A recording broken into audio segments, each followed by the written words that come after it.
사사기 1장 1절로 10절까지의 말씀입니다.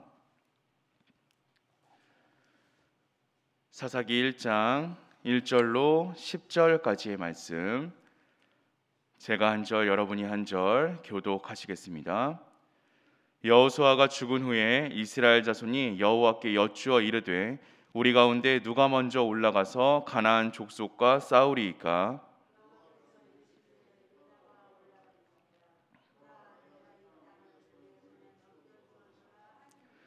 유다가 그의 형제 시므온에게 이르되 내가 제비 뽑아 얻은 땅에 나와 함께 올라가서 가나안 족속과 싸우자. 그리하면 나도 내가 제비 뽑아 얻은 땅에 함께 가리라 하니 이에 시므온이 그와 함께 가니라.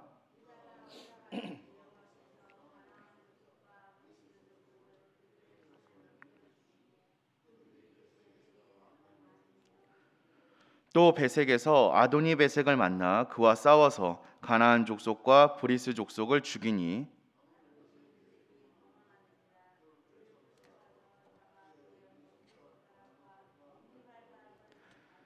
아도니 베색이 이르되 옛적에 70명의 왕들이 그들의 엄지손가락과 엄지발가락이 잘리고 내 상 아래에서 먹을 것을 줍더니 하나님이 내가 행한 대로 내게 갚으심이로다 하니라. 무리가 그를 끌고 예루살렘에 이르렀더니 그가 거기서 죽었더라.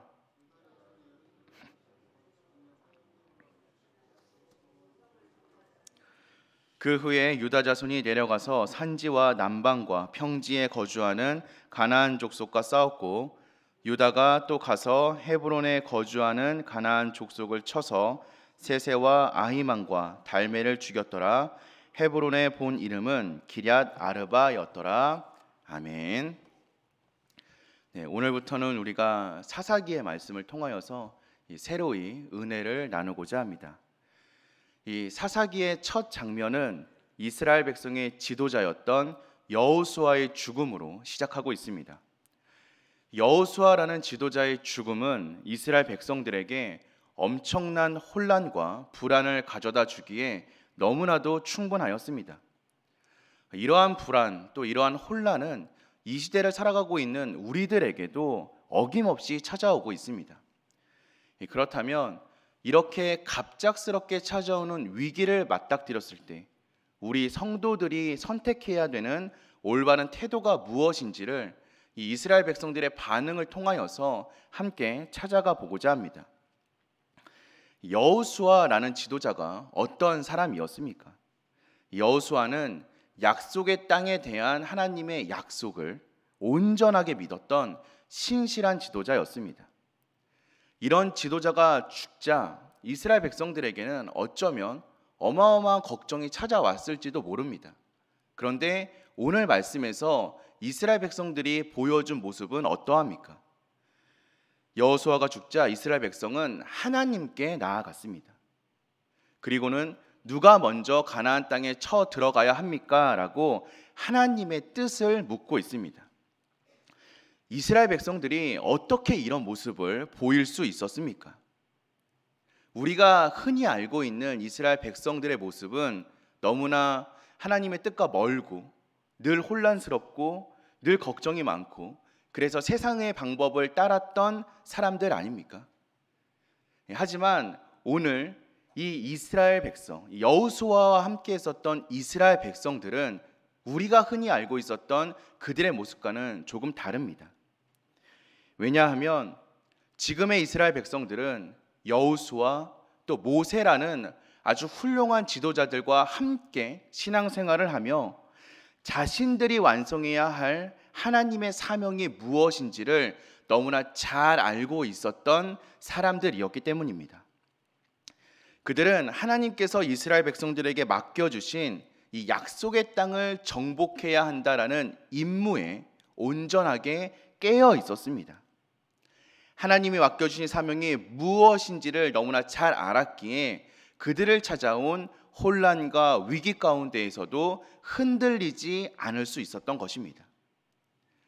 이러한 모습은 우리들에게서도 동일하게 찾아볼 수 있어야 합니다. 우리가 우리에게 주어진 하나님의 사명을 명확하게 알고 있다면, 그래서 하나님의 뜻에 깨어 있을 수 있다면 우리에게도 위기와 시련과 혼란이 찾아왔을 때 우리는 흔들리지 않을 수 있습니다.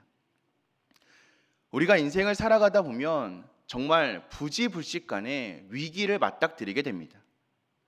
자신만만했던 건강이 한순간 잃어버리는 경우도 있고요. 또 생각지도 못했던 일로 인하여서 경제적인 손실을 마주할 수도 있습니다. 그럴 때에 하나님의 백성인 우리들은 어떻게 대처해야 한단 말입니까? 그러한 상황 가운데에서도 우리에게 주어진 하나님의 사명을 붙잡을 수 있다면, 그리고 그 문제를 가지고 하나님께 나아가 하나님께 기도하며 하나님의 뜻을 물을 수 있다면 우리는 그 위기를 극복할 수 있다라는 것입니다. 우리의 모본이 되고 있는 초대교회의 성도들의 모습은 어떠했습니까? 그들 역시 수많은 고난과 박해와 상실을 경험하였습니다. 하지만 초대교회 성도들은 그 많은 어려움과 고난 가운데에서도 그들에게 맡겨진 사명, 영혼 구원의 사명을 잊지 않았습니다.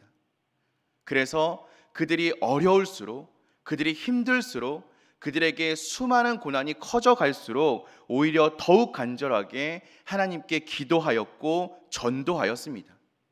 그 결과 하나님의 기적과 하나님의 은혜를 경험하지 않았습니까? 오늘 이 자리에 모여서 함께 기도하고 있는 저와 여러분들에게도 이러한 하나님의 손길이 함께하기를 주님의 이름으로 기도합니다. 하나님이 우리에게 맡겨주신 사명을 놓지 않고 하나님을 향한 믿음을 견지하는 것, 이것이 바로 세상을 살아갈 수 있는 승리의 비결인 줄로 믿습니다. 이와 같이 하나님의 뜻을 붙잡고 기도했던 이 이스라엘 백성의 기도에 하나님은 응답해 주셨습니다. 그래서 유다 지파가 싸워서 약속한 땅을 취할 것을 말씀하여 주십니다. 이스라엘 백성은 자신들을 인도하여 주시는 하나님께서 약속을 신실하게 지키시는 분이시라는 사실을 너무나 잘 알고 있었습니다. 하나님의 충성스러운 일꾼이었던 여호수아가 살아생전에 이 사실을 지속적으로 가르쳤기 때문입니다. 하나님께서는 하나님의 백성이 약속을 믿고 순종할 때마다 놀라운 승리를 경험시켜 주셨습니다. 그리고 오늘 여호수아는 죽었지만 믿음으로 무장되었던 이스라엘은 믿음 가운데에서 흔들리지 않았고 하나님의 말씀에 순종하여 유다 지파가 가나안 땅에 전쟁을 향하여 나아갔습니다.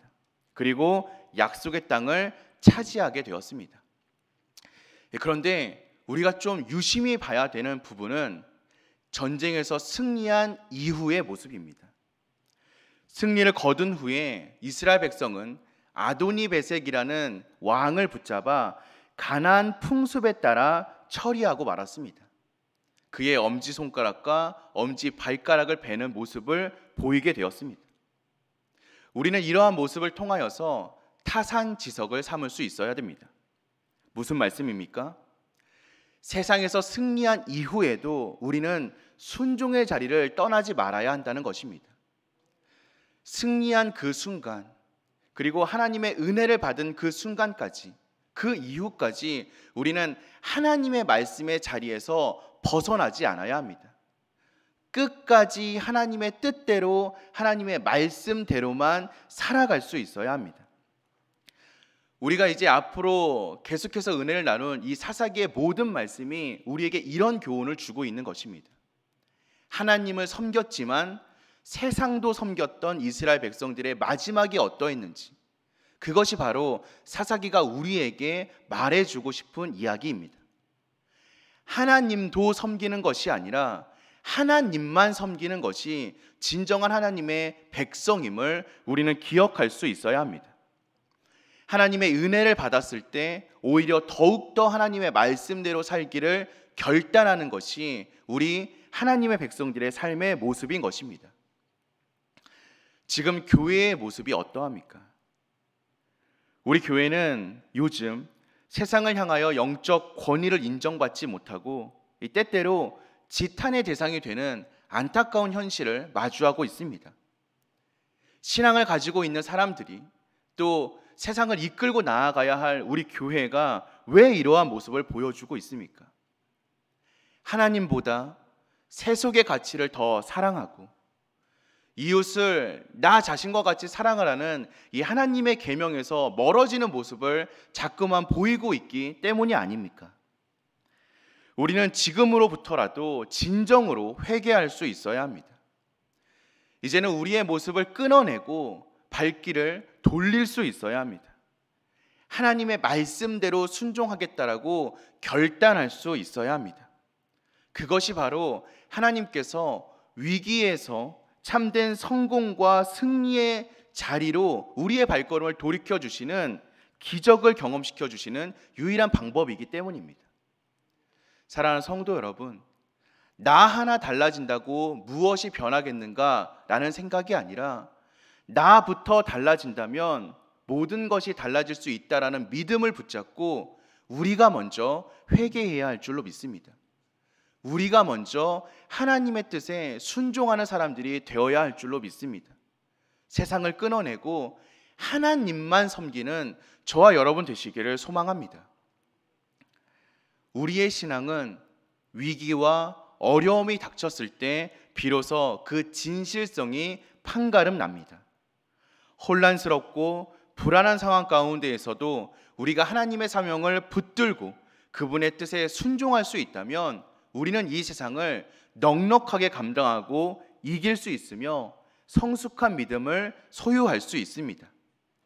반석 위에 세운 집은 폭풍에도 굳건하다는 사실을 명심하시기 바랍니다.